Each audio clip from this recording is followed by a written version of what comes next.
তিনি বলেছেন নামাজের মধ্যে যদি কোনো কারণে ভুল হয়ে থাকে নামাজ বাদ দিয়ে আবার শুরু করবে না, নামাজ থেকে বাদ দেওয়ার কোনো সুযোগ নেই। ওয়ালা তুবতিলু আমালাকুম, তোমরা তোমাদের আমলগুলো বরবাদ করো না, বিনষ্ট করো না। ইচ্ছাকৃতভাবে কোনো ব্যক্তি সালাতকে মানে বাদ দেওয়ার কোনো সুযোগ নেই।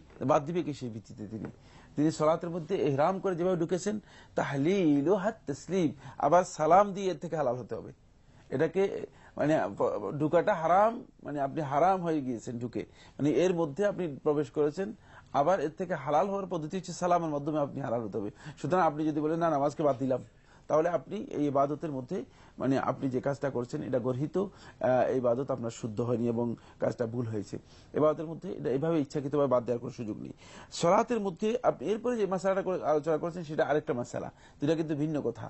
সেটা হলো এই, যদি আপনার কোনো কারণে কনফিউশন হয়ে যায়, 2 রাকাত পড়েছেন না 3 রাকাত পড়েছেন, তখন আপনি নিশ্চিত ধরবেন যে আমি 2 রাকাত পড়েছি।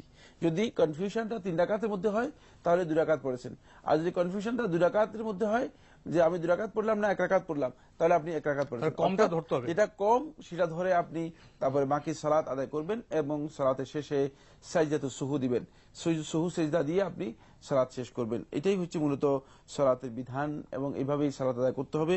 সালাত ভেঙ্গে বা বাতিল করে আদায় করার বিধান নেই।